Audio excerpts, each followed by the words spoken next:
né? Exatamente. É até quinta. Muito bem. Então, essa aula é a aula que nós vamos finalizar o conceito, tá? This call is now being recorded. Que é o conceito de entidades, o conceito de como é que isso se forma, né? Como é a nossa relação com essa instância, esse campo, né? Eu gostaria de saber se alguém aí gostaria de fazer alguma observação em relação ao que nós já falamos sobre isso, aqueles que estão acompanhando as aulas.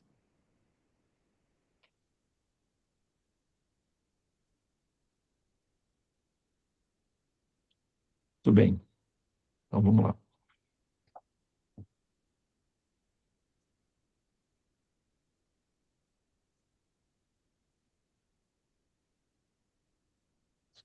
Olha só.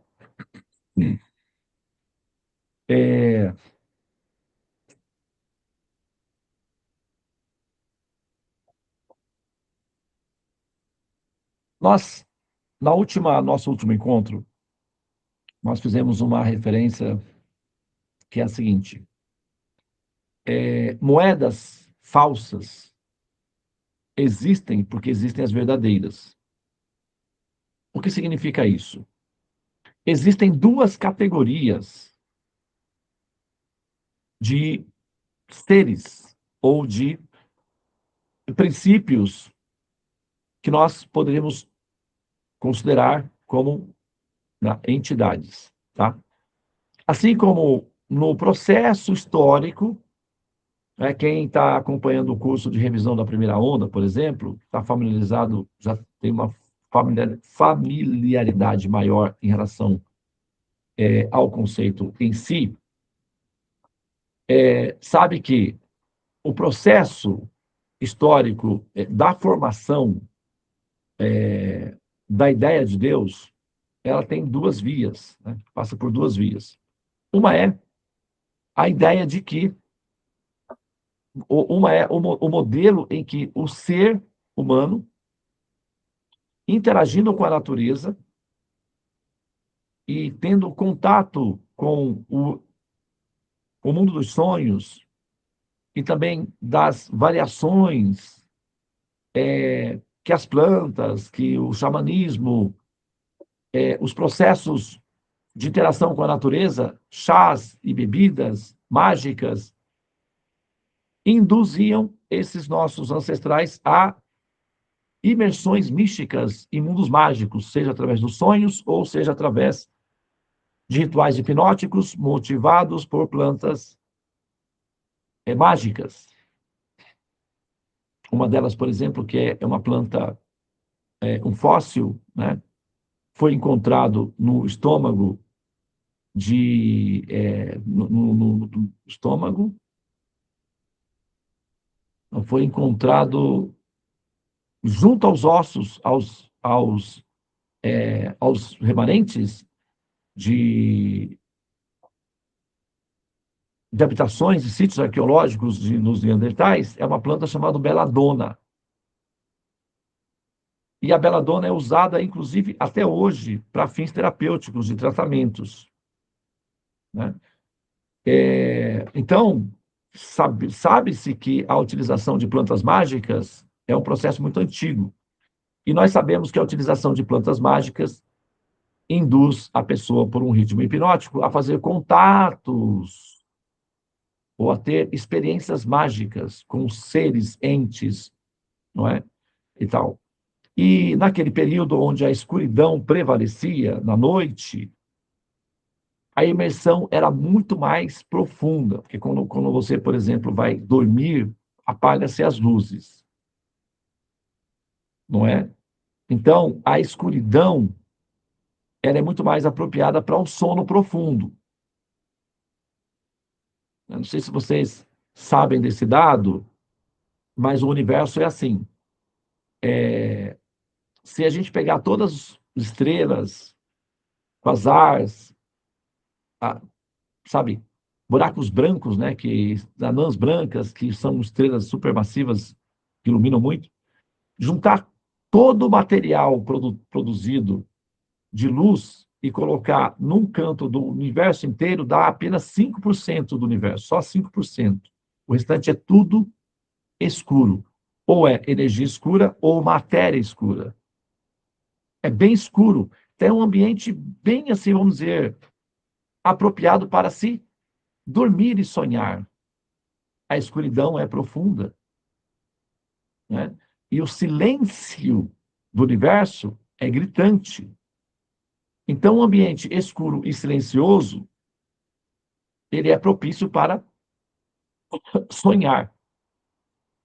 É exatamente isso que nós queremos quando vamos dormir. O quê? Silêncio e escuridão. Parece que isso já foi pensado antes, né? A ideia de como dormir já foi pensado antes. Nós temos silêncio e escuridão para sonhar. E os sonhos geram os primeiros, né? As plantas medicinais ou as plantas mágicas, possivelmente, já era conhecida do Homo erectus, por exemplo, que quando os nossos ancestrais desceram dos ninhos e passou a andar em duas patas, essas pessoas tinham que comer. E a experimentação, normalmente as plantas mágicas, elas não dão no topo de árvores, pelo menos não é muito comum. É muito mais comum fungos nascidos na terra, são os cogumelos, né, as plantinhas. Então, possivelmente, o contato com essas plantas mágicas foi quando ele passou a caminhar. Ele já tinha contato com as plantas mágicas, mas com o domínio do fogo, a mistura de plantas mágicas com o fogo é o que nós temos como o quê? O xamanismo. O xamanismo é praticado por todas as sociedades antigas. No Japão, na Nova Zelândia, no Alasca, em toda parte. É assim que é as formações iniciais. Então, isso é um dado. Então, nessa interação de evolução do ser, tanto evolução biológica ou tecnológica, como também evolução metafísica, que é a compreensão da natureza, do ponto de vista da compreensão da existência dela. Então, esse primeiro contato com o fogo é a profundidade do sono, segurança das entradas às cavernas, com o fogo para proteger contra os predadores. Então, você tem espaço de tempo seguro para dormir e os sonhos dão imersão com mundos mágicos. E como que as pessoas sonham, né? Como a gente já viu isso daí. Elas sonham com coisas, experiências práticas. Então, elas vão sonhar com o quê? Com parentes, né? A gente sonha com amigos, pessoas próximas, e esses ancestrais nossos sonhavam com os ancestrais deles, com aqueles que eles tinham perdido, que tinham criado relações afetivas. A perda de um ente querido é muito dolorosa, até mesmo para os animais, que as mães ficam tristes quando perdem seus filhotes. Os seres humanos, com os mamíferos, geram relações afetivas mais profundas. Então, quando se perde um ente querido, se sente saudades desse ente querido. E quando se sonha, e se sonhar com entes queridos é uma coisa muito boa, porque você revive a relação com eles. Então, o desejo de sonhar com entes queridos, já falecidos, né, é justamente uma das características de desejos sonhados. Né? Outro dia eu ouvi uma pessoa dizer, sonhei com meu pai. E aí foi tão emocionante, eu chorei tanto, porque já fazia muitos anos, meu pai faleceu há tantos anos, mas eu pude falar com ele. Eu pude vê-lo novamente. Ela chorou, se chorou o dia todo. Então foi uma imensa satisfação para ela reencontrar-se com seu ancestral. E olha que atualmente ela tem todos os recursos de paliativos, né? Tem internet, tem tantas coisas para distrair a mente e esquecer um pouco, né, essas instâncias.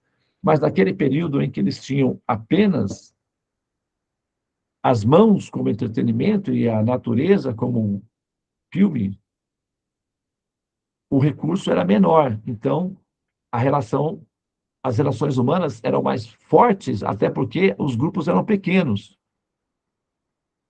E a sobrevivência do grupo dependia muito da permanência deles. E a perda de um ente do grupo fazia muita falta para o grupo como um todo. Então, as relações eram muito mais profundas. Por isso é que uma das principais características do xamanismo é entrar em contato com os espíritos ancestrais, não é? O filme, por exemplo, o Avatar, quem tem o filme tem a árvore que conecta tudo. Essa árvore se chama o quê no filme? Ewa. Quem produziu esse filme? Os americanos. Qual é a sigla dos Estados Unidos? Né? Então, essa árvore, do jeito que ela é colocada, é uma mensagem subliminar de que os americanos conectam todas as nações do mundo. Os americanos sendo americanos, né? Mas a ideia da árvore em que a pessoa se conecta e faz contato com o quê? Com os ancestrais. É a primeira forma de interação com os entes. É as saudades, a relação afetiva e o cérebro reproduzindo aí uma situação de alívio da dor, que é o que ele faz. Ele tem que aliviar a dor, diminuir a dor e aumentar o índice de probabilidade de felicidade. Então, revisitar um ente falecido alivia a dor. Eventualmente, o cérebro consegue energia suficiente, concentrada, para reproduzir o cenário integral. Só que, naquele período, isso não era entendido como um sonho. Isso era entendido como sendo uma situação real.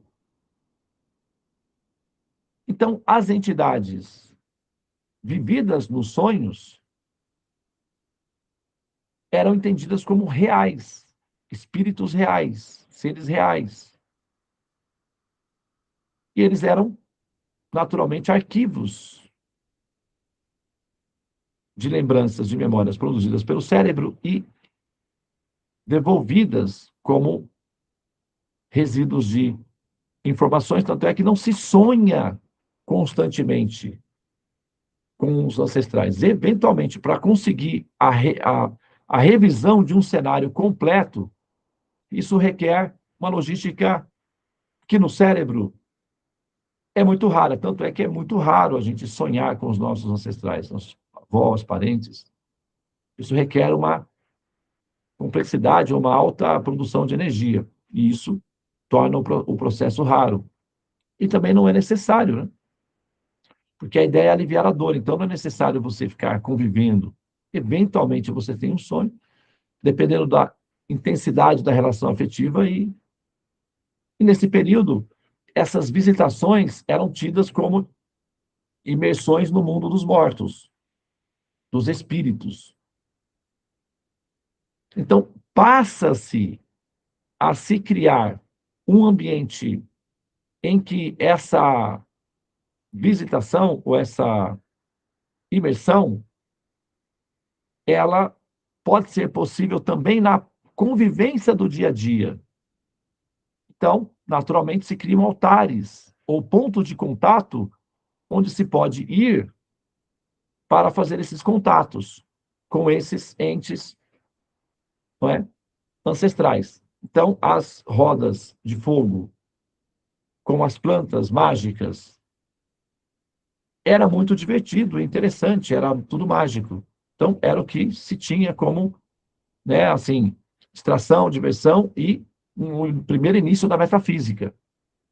A coisa vai se desenvolvendo a ponto de o intelecto humano se sofisticar para gerar uma concepção de divindades acima dos nossos ancestrais. Porque um avô, uma avó, uma mãe e tal, não explica um trovão, o raio, o vento, a tempestade, a imensidão do mar. Daí é que se há a necessidade de entes superiores com poderes acima dos humanos. E a história da humanidade, ela está repleta das mitologias em que essas divindades assumem características humanas para representarem essa consideração aí de entes transcendentes aos humanos, como, por exemplo, no caso, tem a mitologia grega, com Zeus, o Thor, o Odin, o Amon-Ra, Indra, e por aí vai. Até que a sofisticação intelectual conjectura a ideia de um Deus acima de todos os deuses, Deus dos deuses. E cada civilização vai ter o seu Deus dos deuses. Jeová, Alá, Thor, Zeus, o Deus acima de todos os deuses. Então, essa construção intelectual, ela não é uma mera especulação vazia. Ela corre atrás de uma intuição que a leva para ter uma consideração plausível de uma instância que de fato procede, que é um criador original. Só que no processo histórico, ela vai, na tentativa de erros e acertos, ela vai construindo ideias desse princípio. E essas ideias vão sendo trocadas, substituídas por novas ideias, por novos paradigmas, novas construções metafísicas. Quanto mais sofisticada, quanto mais complexa são as explicações para justificar essa ideia, tanto mais formal. E se você registra com livros, com a formalidade de livros, então isso passa a ter um valor de realidade formal. E as sociedades passam a ser, então, fomentadas ao redor dessas construções, desses contratos sociais registrados em livros revelados, chamadas revelações, que, na verdade, contam histórias de como o homem se relaciona com esse princípio, que é o princípio, né, sagrado absoluto, que é a ideia de um Deus original, livre de imperfeições. Porque a história conta que as tentativas de erros e acertos, esse Deus, ou essa ideia de Deus, ela era fragmentada, frágil, cheia de contradições e de imperfeições. Mas na medida em que vai se apresentando teses sobre teses melhoradas da ideia de Deus, essa compreensão, essa construção, essa busca intuitiva, ela vai se tornando mais consistente, a ponto de ser entendida ou de ser aceita como sendo verdadeira e não mais como sempre foi entendida como verdadeira, na verdade, nas diferentes localidades de espaço e tempo culturais. Mas é que, com o tempo passa, a gente vê que certas histórias eram tidas como verdadeiras no período, mas que não eram tão verdadeiras assim. Mas que a nossa agora é a verdadeira. Até que o tempo passe e lá na frente se verifique que eram verdadeiras no período, funcionaram como o império, como o sistema de mitologia grega, funcionou muito bem, norteou toda a comunidade dos gregos e ofereceu ainda filosofia e muita coisa boa. Os egípcios, os maias, enfim. Todos esses sistemas, eles funcionam muito bem e são controlados por entidades, semideuses, deuses, seres divinos que não existem mais, ou pelo menos não estão mais atuantes, estão inoperantes, ou ficaram em stand-by, o que significa, do nosso ponto de vista técnico, que elas não eram reais, tecnicamente. Elas eram reais. Elas eram realidades virtuais, que tinham funções pragmáticas na vida humana. E funcionou muito bem, enquanto foi possível ser utilizada, até serem substituídas por outras divindades, por questões religiosas ou por questões políticas. É mais ou menos assim. tá? Agora,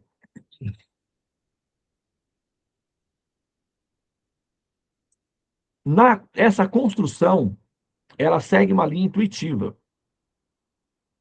Então, agora, se a gente pegar uma linha descendente, então nós teríamos aí, diríamos, uma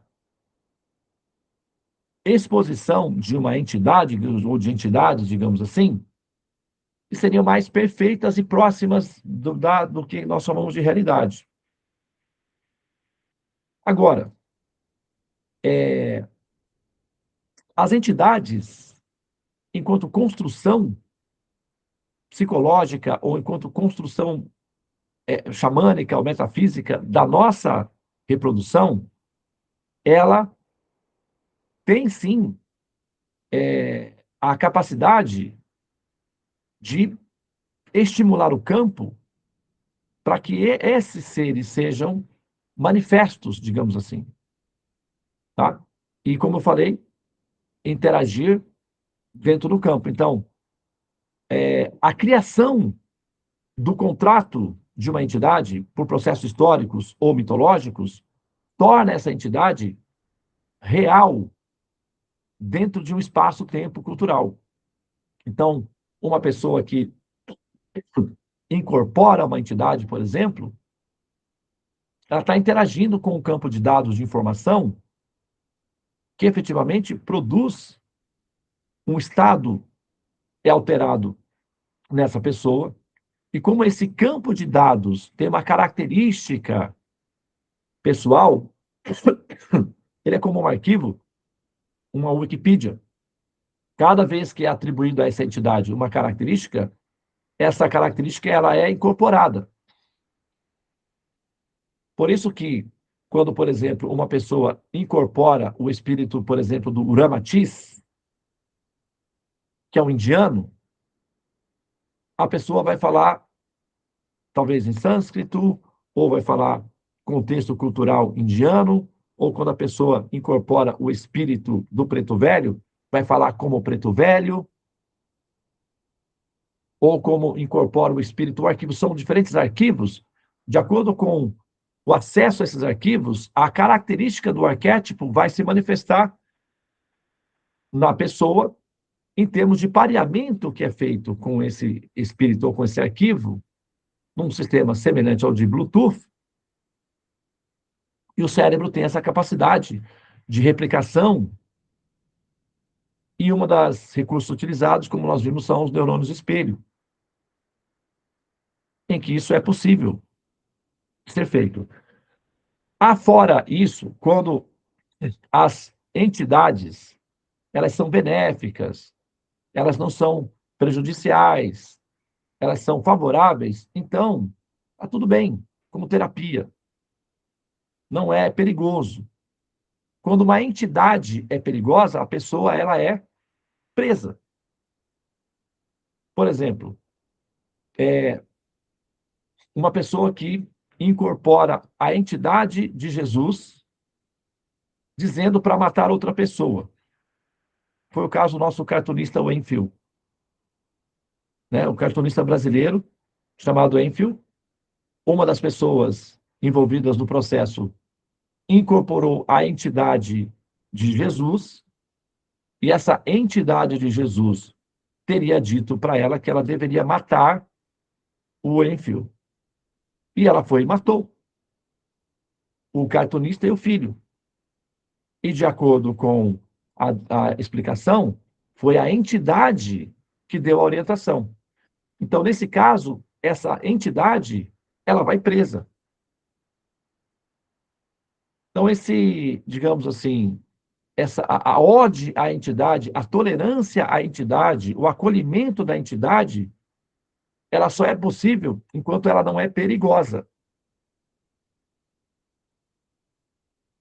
Em ambientes também onde ela não é perigosa, constrangedora. Por exemplo, se uma pessoa incorpora entidades de uma maneira pública ou aleatoriamente, isso pode ser constrangedor e ela pode ser direcionada para um hospital psiquiátrico. Então, existem ambientes fechados onde essa entidade pode se manifestar, porque não é constrangedor. Tem um contrato social ali em que as pessoas meio que, vamos dizer assim, combinam esse momento.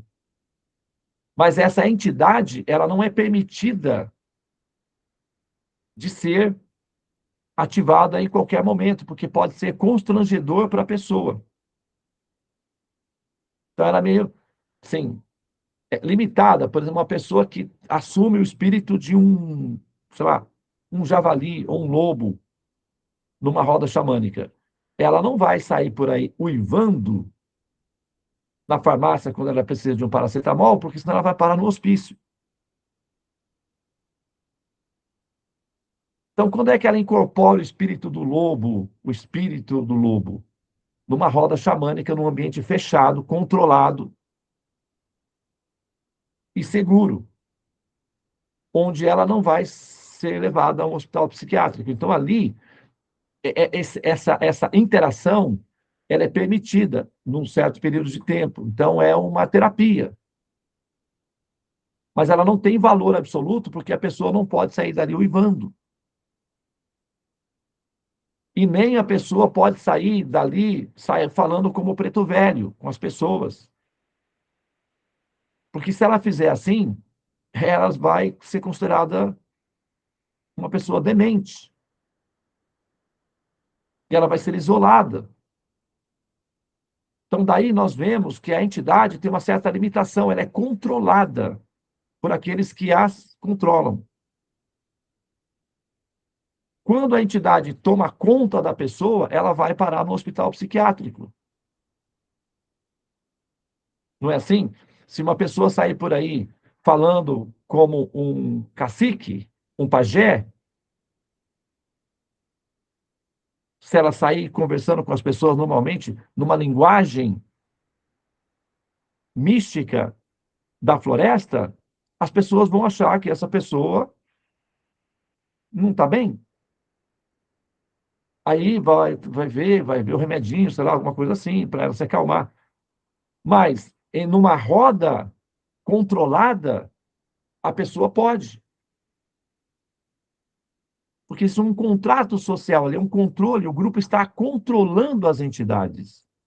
As entidades não têm autoridade para sair daquele local. Tem um controle sobre as entidades. É que tem algumas pessoas que perdem esse controle e passam a se comportar. Porque aí o pareamento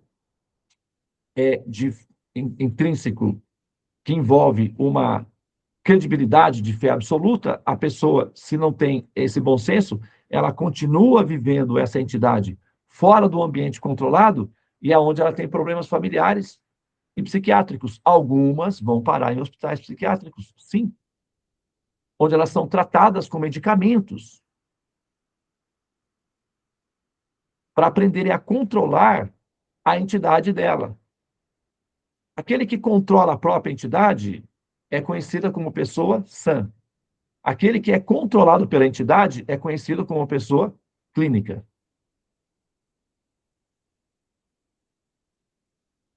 Tá? Então, daí nós vemos que, na medida em que nós tomamos posse da nossa capacidade racional,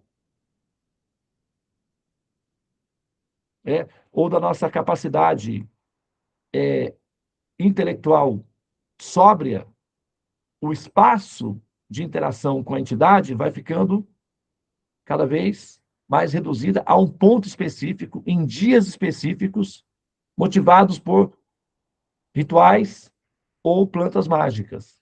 Então, se vê que é uma terapia localizada, que não tem valor absoluto.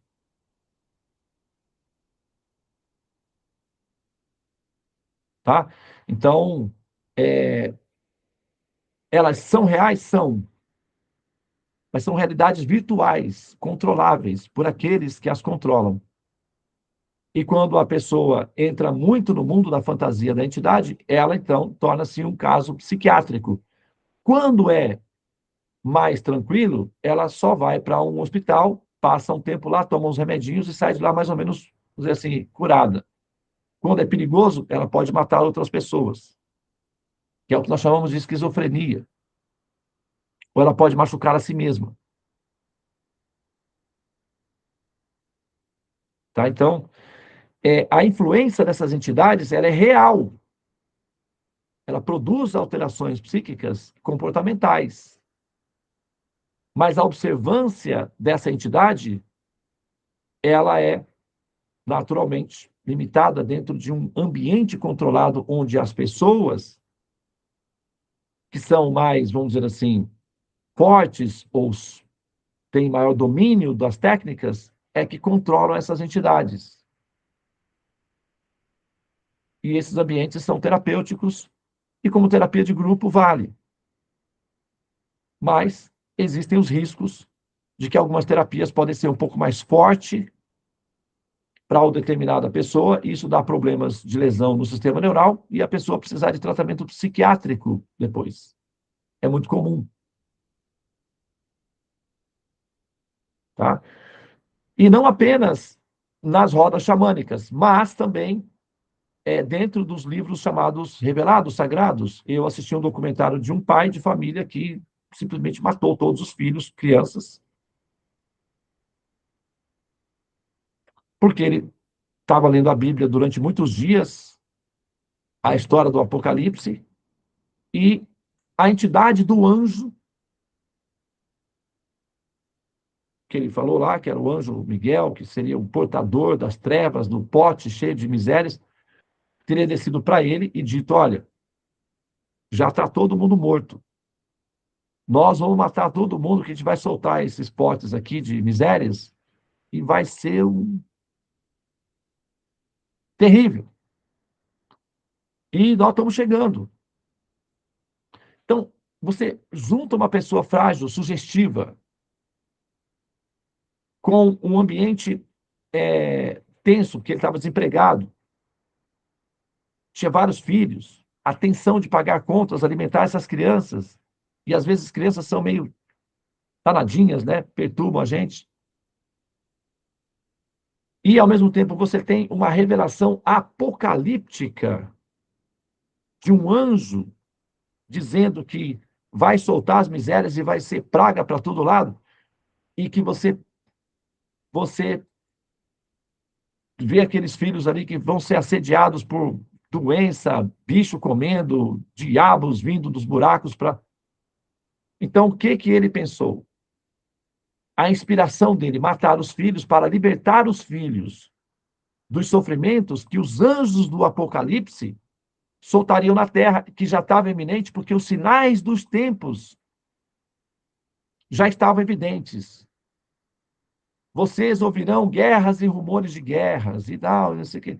Então, tudo isso eram indícios de que o anticristo estava voltando e que os anjos eliminariam a humanidade conforme estava previsto no Apocalipse. Muitas pessoas fazem isso. Saem por aí apocalípticas, profetizando o fim do mundo.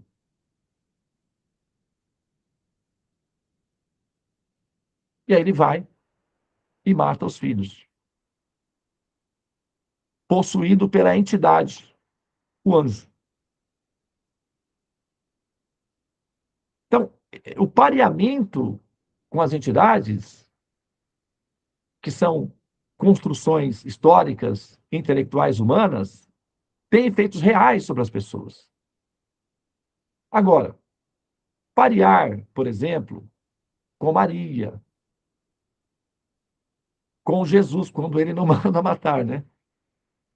É quando ele está dando os ensinamentos suaves. Normalmente, o pareamento com seres angelicais, suaves, educadinhos e amorosos, é saudável. Ninguém reclama. É bem-vindo. Né? Porque é amor, é ternura, é compaixão. Então, se tem uma pessoa que vê Nossa Senhora, tá tudo bem, deixa ver. Tá tudo ok. Se ela mandar destruir a humanidade, porque o Apocalipse, aí já interna. Mas enquanto está falando, vamos rezar, vamos juntar as mãozinhas, tá tudo bem. Quando fica perigoso, vai para um ambiente controlado. Não é assim? Ok? Então,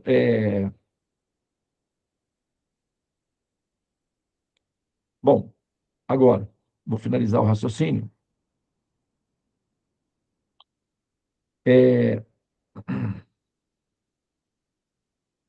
Olha só.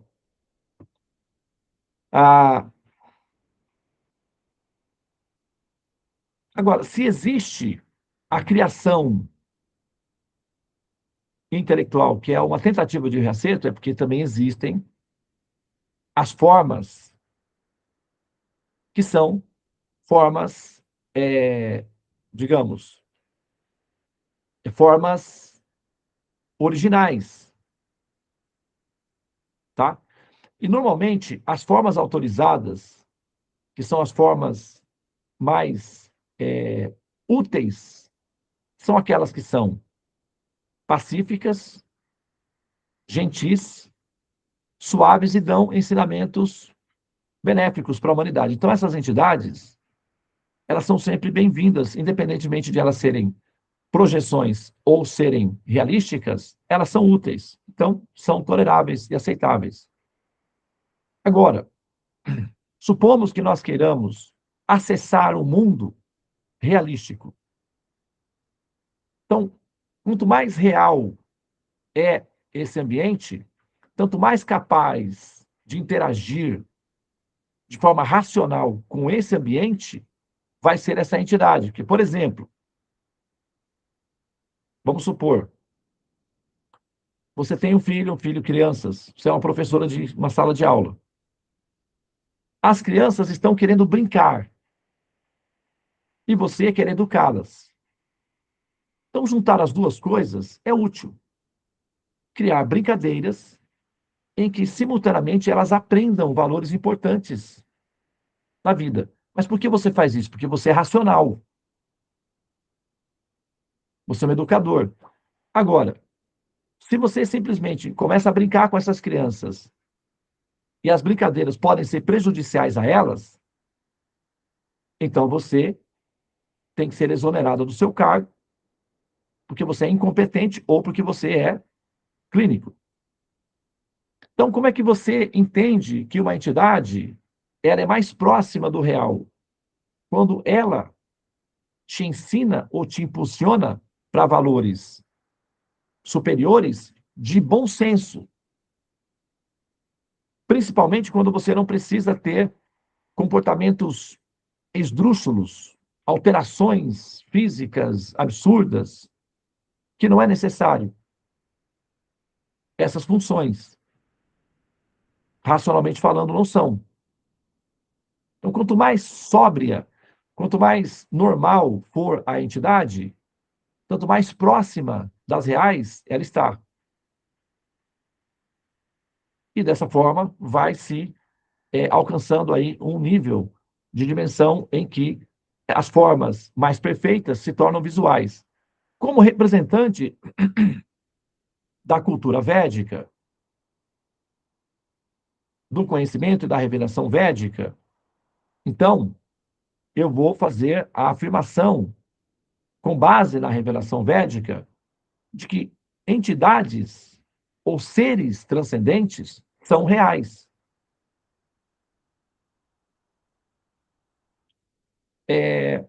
Deus, por exemplo, é uma entidade transcendente, uma entidade máxima, mas é uma entidade real.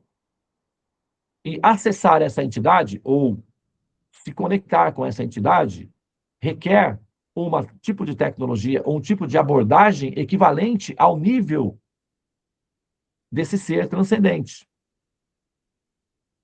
Então, se a pessoa deseja fazer conexões com entidades de natureza transcendente, o ideal é fazê-lo o mais perfeito, o indicado dentro da cultura védica é fazê-lo através dos mantras, de processos mântricos, através do sistema de hipnose mântrica chamado Samadhi. em que a pessoa aprende a ascender e interagir com esses mundos dentro desses mundos. Normalmente, esses yogis que fazem esse movimento, eles são plenos de conhecimento. Isso requer muito conhecimento, o que torna o processo do contato com esses seres transcendentes mais seguro, mais normalizado. Ao passo que o consenso geral de contato com entidades não exige muito conhecimento e nem normalização, o que depende basicamente de intuições aleatórias, que são processos culturais formados por milhares de anos de história de exploração desse mundo de forma informal e aleatória, o que torna um ambiente muito mais arriscado de ter interação com entidades que seria o equivalente semelhante a arquivos digitais parecidos com drones digitais, que são arquivos, por exemplo. O Thor ainda é um arquivo.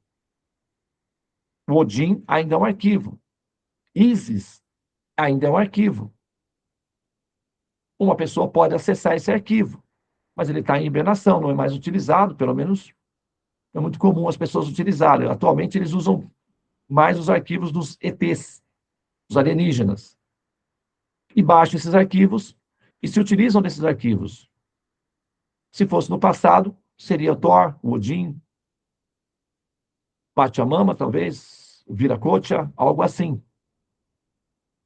Atualmente são os alienígenas, que é um fenômeno moderno.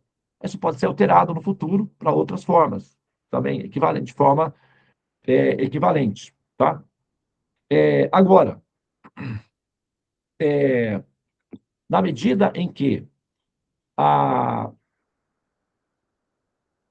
o sistema de sofisticação vai permitindo com que a pessoa opte por uma variação de perfeição, naturalmente essa pessoa ela vai se aproximando dentro do que nós entendemos como sendo estado de samadhi, dos ideais védicos, por conta da normalização de conhecimento prévio.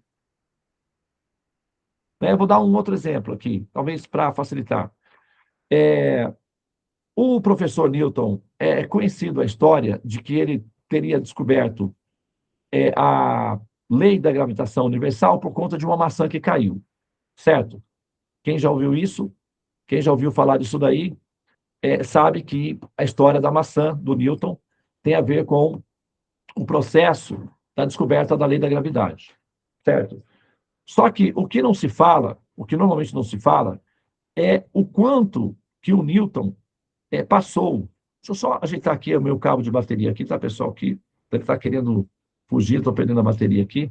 É só um segundinho. Deixa eu fechar minha câmera aqui. Um minutinho.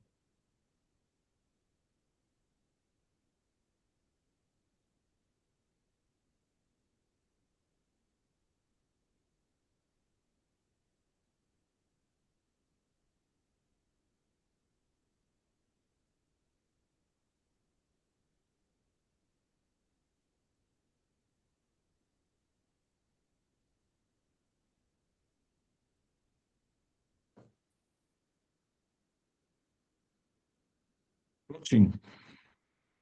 Tá?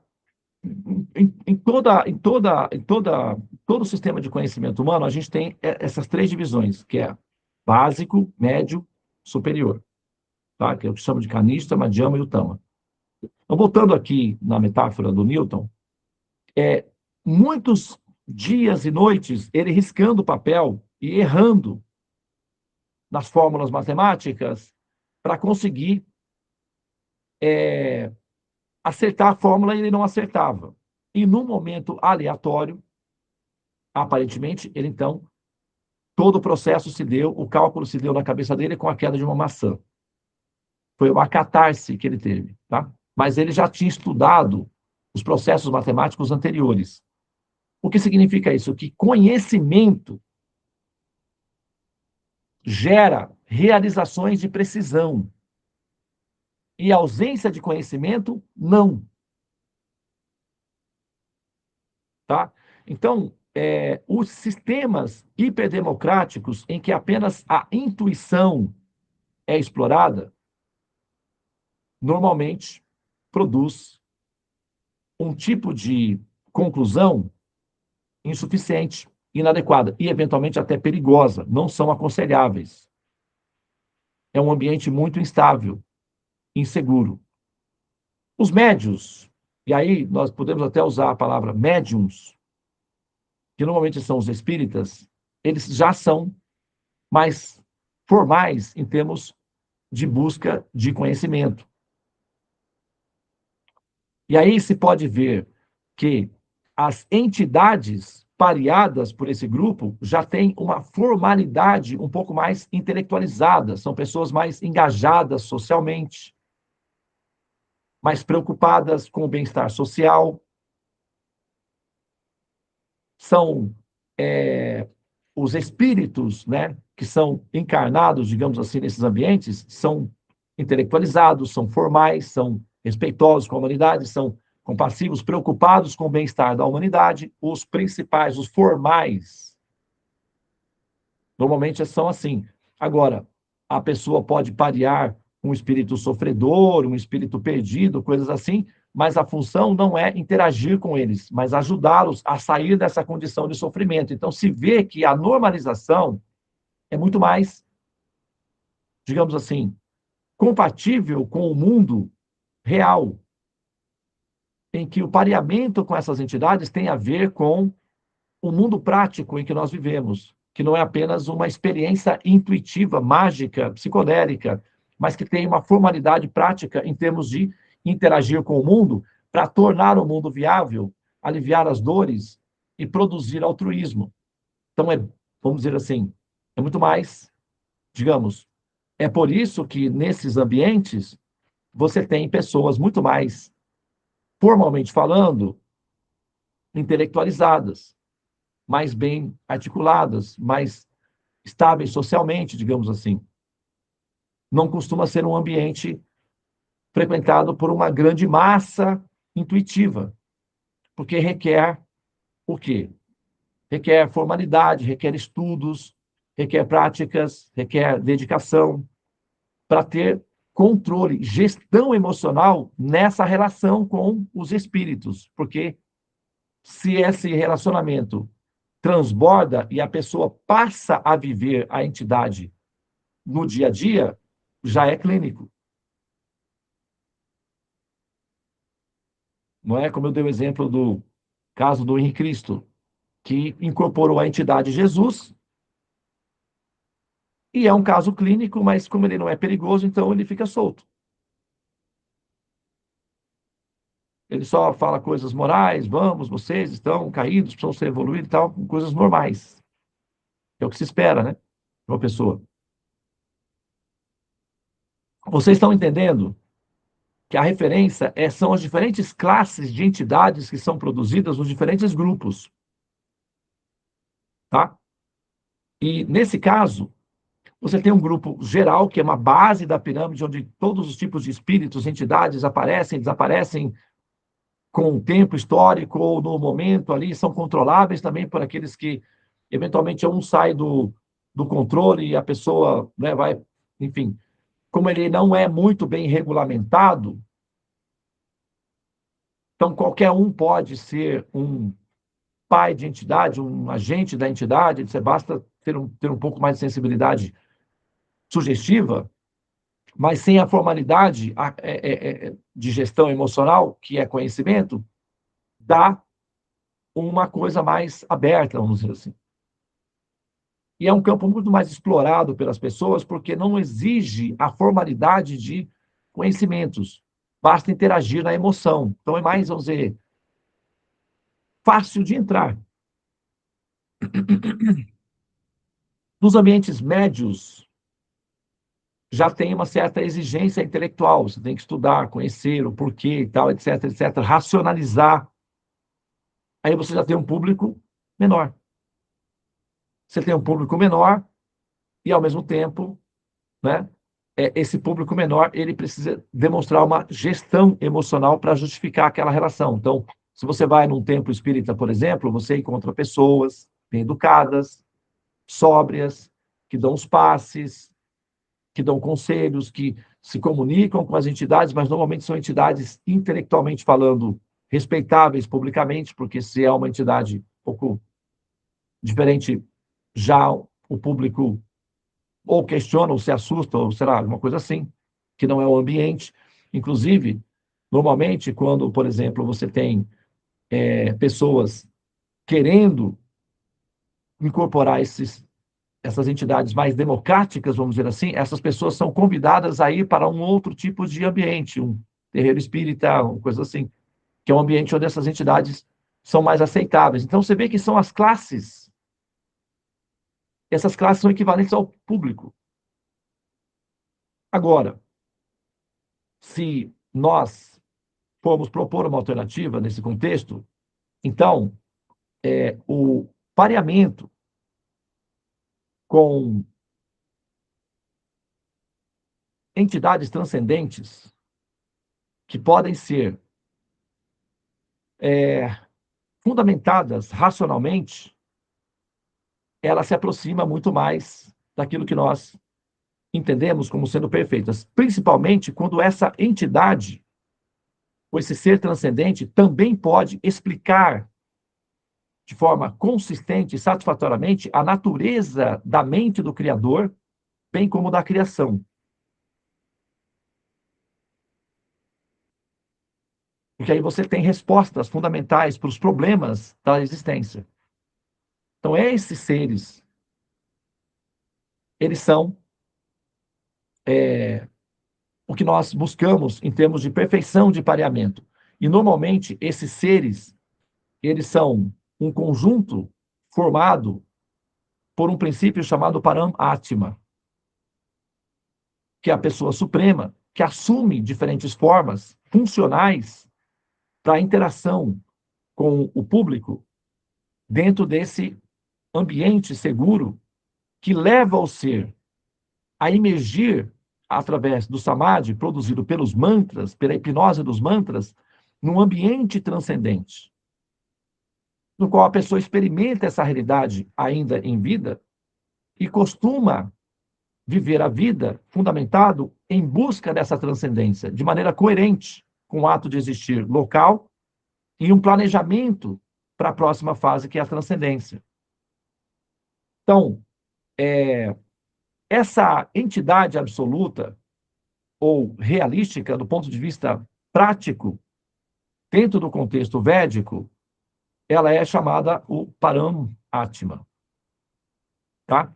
E esse princípio de interação requer que o proponente, o médium, digamos assim, o yogi,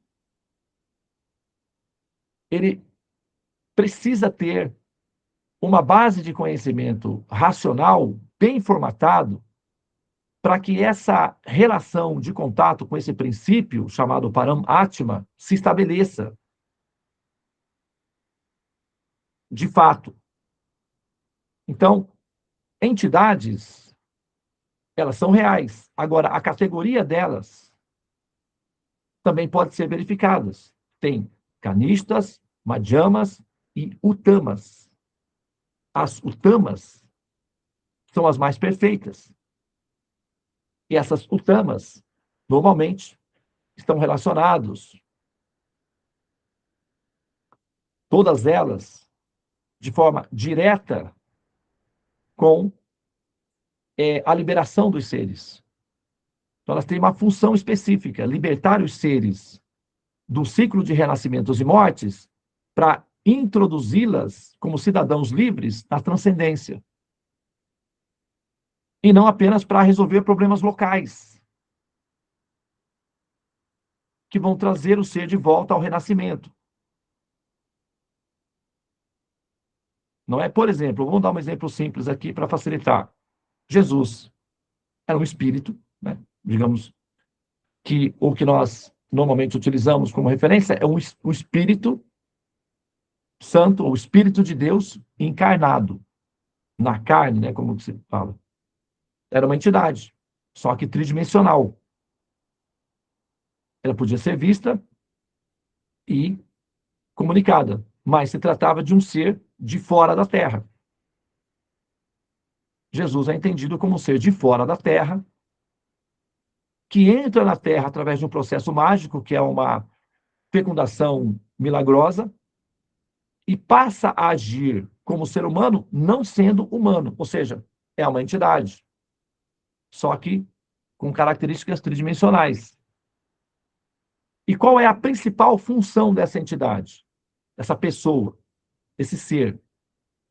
Resgatar as almas da condição de miséria do nascimento humano, para que elas transcendam como cidadãos livres no céu transcendente. Essa é a função das entidades utamas, super excelentes. E todas as vezes que uma pessoa acessa a qualidade de um ente dessa natureza, ela fica, de forma semelhante, interessada na emancipação dos seres, a ponto de elas se libertarem da condição dos repetidos nascimentos e mortes. É muito característico.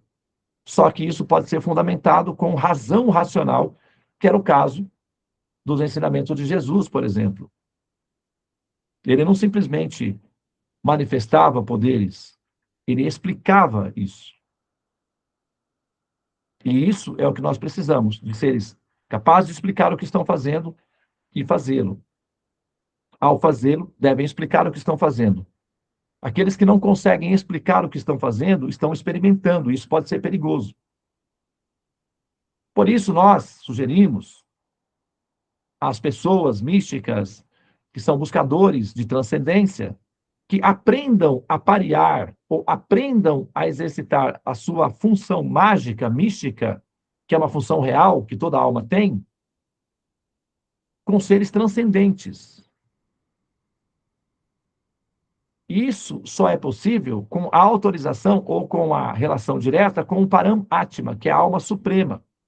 É o aspecto Deus onipresente, onipenetrante, chamado Param, que significa suprema, Atma, alma, a alma suprema. Então, a pessoa deve aprender sobre esse princípio, sobre esse ente, que é o Paramatma, entender esse ente, compreender esse ente, estudar esse ente e parear com esse ente. É o Paramatma. Toda pessoa que o faz fica racional, sóbria, consistente. Ela não fica delirante, alucinada. Ela dá orientações reais. É o parâmetro. E esse princípio, Paramatma, ele é estudado nas escrituras védicas pelos sábios, pelos rishis, pelos yogis. Ele é um ente transcendente. É o princípio Deus. Eventualmente, também se pode ter contato direto com esse ser. Existem as técnicas, os modelinhos de como pode ser aplicado para que esse fenômeno se dê. Então, para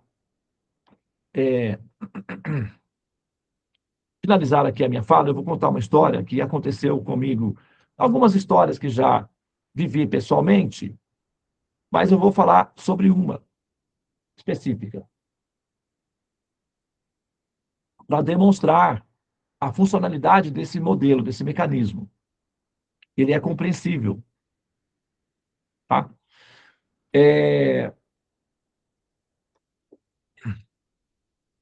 Bom, o Paramatma, ele assume formas. Tá? Então, vamos supor, um homem santo, uma pessoa santa, seja Maria, ou seja Jesus, ou seja, né, um santo, uma pessoa santa. Esse princípio Paramatma, que é o semelhante a uma cor, ele assume as formas e a personalidade desses entes existentes e que já deixaram o planeta. Mas o arquivo permanece à disposição da humanidade. Então, o Paramatma assume esse arquivo, interage utilizando esse arquivo. para fins didáticos. Por quê? O Paramatma tem uma missão específica. E ele é hiperfocado. Ele é a testemunha suprema no coração, ele acompanha a entidade viva nas suas andanças, através dos corpos, das diferentes vidas, erros e acertos, incentivando essa consciência a despertar para a transcendência. Essa é a missão do Paramatma. Ele acompanha a entidade viva no coração, então ele é o conhecedor do coração, mestre do coração, da entidade viva.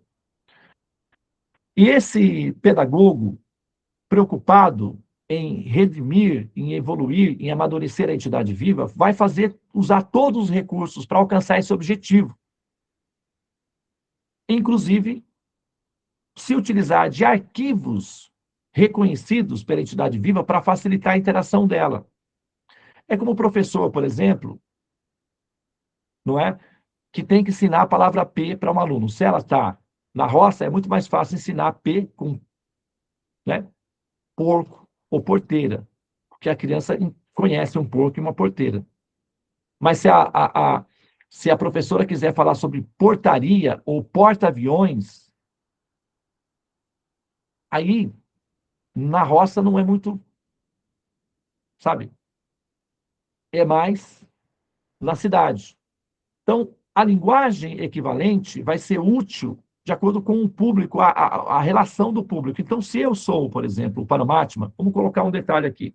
Imagina que você é Deus. Então, você tem todos os filhos e filhas que são a humanidade. Então, você tem os índiozinhos na floresta, você tem os africanos, os asiáticos, os indianos, os europeus. Tem várias classes de filhos e filhas. O índiozinho lá na floresta, na intuição dele de busca do sagrado, do supremo, cria um totem. Uma forma esdrúxula, completamente da cabeça dele, de acordo com a experiência dele com a natureza, que não tem uma relação direta com a minha forma pessoal. Eu sou o Paramatma, eu sei que ele quer contato comigo. Sou uma expressão de Deus. Vamos dizer que eu seja Deus. Eu sei que esse meu filhinho está tentando falar comigo. Mas a experiência dele com a natureza permite ele fazer um totem. Então, para mim, não é problema assumir a forma desse totem e interagir com esses meus filhinhos índiozinhos, inspirando eles a continuarem me buscando. Porque é bom didaticamente falando.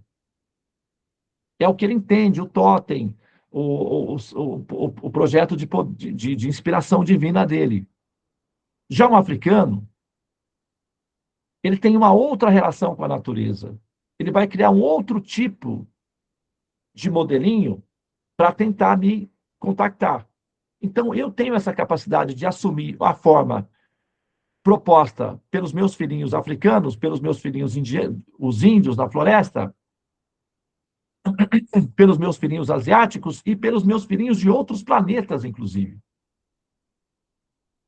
Eu, como sendo a pessoa suprema, sou capaz de assumir diferentes formas para acolher o impulso natural, intuitivo que cada um dos meus filhinhos tem de querer me alcançar, para facilitar a vida deles. Porque se eu for esperar que eles consigam me ver como eu sou, pode ser que isso demore mais tempo.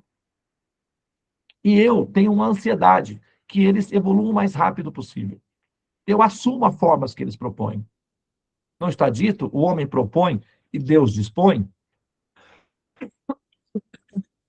Então, é muito mais didaticamente inteligente assumir as formas que eles propõem do que moldá-los para me entender diretamente, porque é uma coisa um pouco mais complicada, porque requer formalização de muita informação. Então, é melhor facilitar a vida do cliente do que exigir que o cliente se adapte às regras da empresa. Isso é inteligente. E o Paramatma tem essa função. Ele faz isso. Então, se uma pessoa está rezando para uma entidade específica, e essa entidade específica ela é benéfica, ela é saudável, ela é positiva, então o Paramatma também assume essa forma e interage com a entidade viva com base na referência de que isso vai estimular ou incentivar essa entidade viva ou esse grupo de entidade viva a continuar evoluindo. Então, didaticamente, isso é favorável. Então, para um pedagogo, utilizar recursos locais é uma questão de inteligência, de metodologia. Então, quando o arquétipo, a pessoa santa, o mágico, o místico, ele é benéfico, e as pessoas rezam para esse arquétipo, mesmo que seja apenas uma estátua, eu posso assumir a forma dessa estátua e interagir com o público para facilitar ou incentivá-los. Imagina o Buda. É uma estátua. Mas se uma pessoa vai ali e reza e coloca um incenso, uma flor e um alimento, eu, como Deus Supremo, o Paramatma, não tenho dificuldade de assumir essa forma para conquistar esse direito de ter o amor dessas pessoas. Compreendem isso? Ok? Bom, então vou contar aqui uma história, tá? A... Eu estava, para finalizar então agora a minha fala, tá? Morei muitos anos na Índia, 12 anos na Índia.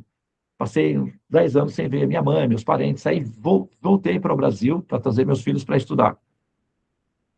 E fui visitar os meus parentes, que foi num final de ano, Natal. Né? Natal. E os meus parentes são cristãos, né? E se reuniram, então, no dia de Natal. Eles queriam ouvir histórias e conversar, então foi feita uma roda, era no dia 24, né? Que o pessoal faz o jantar à noite. Tinha uma fogueira lá e tal, foi feita uma roda, e nós estávamos todos sentados em uma roda. Do meu lado tinha uma cadeira, tinha a minha cunhada e o meu irmão se sentaram em cadeiras do meu lado, e a minha cunhada decidiu sentar no colo do meu irmão. Num momento de ternura ali, ela sentou no colo dele e ficaram ouvindo as histórias da Índia que eu estava contando. E aí a minha mãe, que é muito católica, disse: mas meu filho, você trabalha com uma coisa que não é abençoada por Deus. Essas coisas que você faz, astrologia, não é correto fazer, filho. Você tem que parar com isso. Eu era astrólogo, né? Eu sou astrólogo. Na época eu já era. E aí eu falei: mãe, mas não é assim. Eu vou contar para você a história dos Reis Magos, que é a parte da minha profissão, e a história de José. Como é que os reis magos, os reis mágicos, os reis magos, mago é mágico, né? Os reis magos, eles unificaram a família sagrada, e hoje nós temos uma família sagrada por causa dessas pessoas, porque o José já estava pronto para ir embora, deserdar, ele ia fugir, deixar Maria sozinha com Jesus, não ia ter família sagrada. Mas os reis magos vieram e confirmaram para José que Jesus era sagrado e deu dinheiro para o José, para ele continuar a missão, porque o ouro, quem que administrou o ouro? Jesus, era só um bebê que queria o leitinho da mamãe. A Maria era uma criança encantada com um filhotinho ali, ela não sabia fazer nada. Quem ficou com esse dinheiro todo, o ouro que foi dado de presente para Jesus? O José. Ele ficou rico e foi capaz de manter a família dele num país estrangeiro. Foi patrocinado. Então, a família sagrada foi mantida financeiramente pelos reis magos. E por isso tem uma família sagrada, senão José teria financeiramente e espiritualmente, porque ele recebeu dinheiro e também conhecimento para levar a missão adiante. É isso que nós fazemos. Eu trabalho nessa linhagem, eu sou parte integrante dessa dinastia, que são os reis magos, a nossa profissão vem daí. E eu contei toda a história de Jesus, explicando o problema do José, a confusão da cabeça do José no deserto, que ele achou que o anjo, na verdade, era uma especulação da mente dele, ele queria ir embora. Todo o processo, de como é que ele foi literalmente forçado a aceitar Maria como esposa, que ele não queria. E contei toda a história de Jesus. Quando eu terminei de contar a história, eu perguntei a eles: vocês concordam que esse desfecho ele é muito mais coerente do que as histórias que nós normalmente ouvimos sobre José? Aí, nesse momento, imediatamente nesse momento, a cadeira que estava vazia do meu lado se mexeu. Como alguém, sabe quando alguém levanta da cadeira e puxa a cadeira para sair? Quando faz assim com a cadeira fez esse movimento, ela literalmente ela arrastou, todo mundo viu. A minha cunhada, que estava no colo do meu irmão, caiu da cadeira, os dois caíram no chão, assustados. Cara, literalmente eles caíram. Uma menina que era muito católica começou a rezar, a se benzer, pegou o terço, crianças correram. A minha mãe, Jesus de Nazaré, e não sei o que e tal. Eu falei, gente, foi uma debandada, foi assim, entrar em pânico. Eu achei tudo aquilo muito engraçado, porque a cadeira se mexeu do meu lado. Todo mundo viu a cadeira se mexendo, a cadeira estava vazia. E aí, eu chamei todo mundo de volta, fiquei sentado lá, e falei, gente, volta. Eles não queriam sentar nas cadeiras, porque eles estavam com medo de que tinha um espírito ali. Eu falei, gente, preste atenção, sejam racionais. Vocês estão dando uma de malucos. Prestem atenção. O que foi que Jesus disse? O que ele disse, presta atenção no que ele disse. Nós estamos falando de quem aqui? Nós estamos falando de espírito, nós estamos falando de. O que nós estamos falando? Nós estamos falando de Jesus. E o que foi que Jesus disse? Sempre onde houver uma ou mais pessoas falando sobre mim, eu estarei presente. Então, quem estava nessa cadeira ouvindo as histórias? Se tinha algum espírito aqui, era o espírito de Jesus. Então, por que vocês estão fugindo com medo? Vocês rezam constantemente pedindo a presença de Jesus. Ele estava aqui e agora fica todo mundo aí se benzendo, com medo. Para com isso, volta e sentem-se. Aí voltou, sentou, façam o Pai Nosso, agradeça a presença dele, que eu acho que a história já terminou, né? E ele quer, sei lá, sair, deixar a família à vontade, porque ele já teve a presença dele. Então, eles se reuniram, fizeram um Pai Nosso, agradeceram a presença de Jesus, e imediatamente, a hora que terminou o Pai Nosso, uma estrela cadente, linda, enorme, passou no céu, todo mundo viu. Ficaram todos olhando assim, maravilhados com a estrela cadente. No momento em que terminou a oração do Pai Nosso, por conta desse evento. Então, eles começaram a olhar para mim como se eu fosse um ser mágico. Eu, na minha intimidade, sabia claramente que era um efeito da atuação do Paramatma, que não tinha a ver com eu, pessoalmente, sendo um ser mágico e controlando esse fenômeno. Eu sabia claramente que o Paramatma, que é a pessoa suprema, aproveitando o momento para incentivar aquelas pessoas a continuarem sendo piedosas, rezarem, sendo religiosas, a continuarem no caminho que elas estavam, porque estava bom, não estava ruim, estava bom, eles estavam indo bem. E para fortalecer essa terapia, ele colocou a estrelinha lá para indicar que é assim mesmo, está tudo certo, é só seguir nessa direção. E quem é esse Paramatma? É a pessoa suprema, que controla tudo. Eu não precisei me sentir uma pessoa especial, mágica, incorporada, porque eu sei a ciência que está em andamento, e, ao mesmo tempo, é possível a interação da entidade. Sem que isso me cause um delírio de eu pensar que sou um ser especial, assim, diferente, e ficar por aí, assim, ansiando pela adoração de um público de pessoas perdidas, confusas e assustadas. Então, é importante entender esse ente supremo, que é o Paramatma, e como que ele atua na humanidade para incentivá-las a continuar evoluindo. Que tipo de didática, de metodologia que de qual ser se utiliza para favorecer, para que a entidade siga no caminho, até alcançar a transcendência, que é a missão do Paramatma.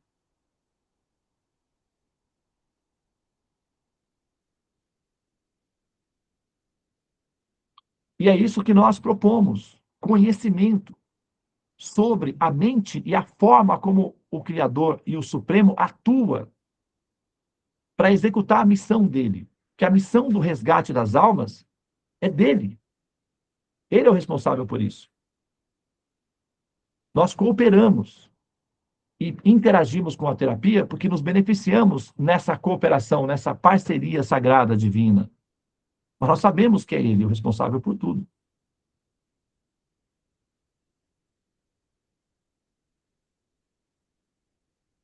Então, quanto mais sóbria, quanto mais evoluída é a forma sugerida, tanto mais agradável também é para o Paramatma assumi-la.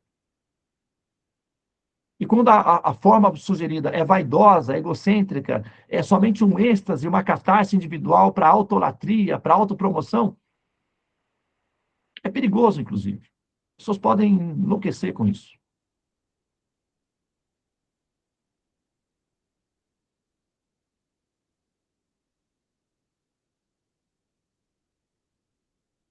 Ok? Muito bem. Eu acho que com essa aula nós encerramos, né, formalmente a série. Né? Mas, havendo perguntas, querendo mais conhecimento sobre, tá? Então, tá tudo certo. A gente também fica à disposição para responder as questões, tá? Alguém quer comentar alguma coisa nesse momento ou fazer alguma observação? Só dizer que foi muito educativo, eu aprendi muita coisa que eu não sabia, e assim a gente tem a discriminação, né, para saber o que é, como é que funciona tudo isso. Foi muito bom. Bem, então, vamos pausar aqui, tá? Muito obrigado pela atenção de vocês, tá bem? E espero que, né, esse conjunto né, de conhecimentos seja bem utilizado aí por vocês, tá bem? Esse conhecimento não é novo, tá? Ele é milenar, ele já existe dentro da revelação védica há centenas de milhares de anos. O que eu estou fazendo é apenas ajustar para o nosso entendimento, né, facilitado aqui entre nós, tá? Eu não sou criador desse conhecimento, tá bem? Eu sou representante dele e a minha função é facilitar ao máximo em criar uma ponte entre vocês e o conhecimento, para que vocês consigam absorver o conhecimento e tirarem benefícios dele. E o benefício máximo é que você pode, dependendo do grau de nível de conhecimento que você adquire, já ser considerado nessa vida como um cidadão na transcendência. E aí você vai receber estímulos diretamente da transcendência para a sua adaptação a esse ambiente. Ou seja, você, ao deixar esse corpo, não volta a renascer novamente nas formas decadentes de carbono, que são as formas humanas.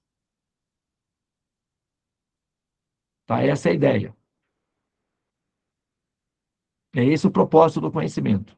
Qualquer conhecimento que não tenha o propósito de libertá-lo do ciclo de renascimentos e mortes está incompleto. Ele pode ser útil, pode ser bom, pode ser atrativo, pode ser belo, mas está incompleto.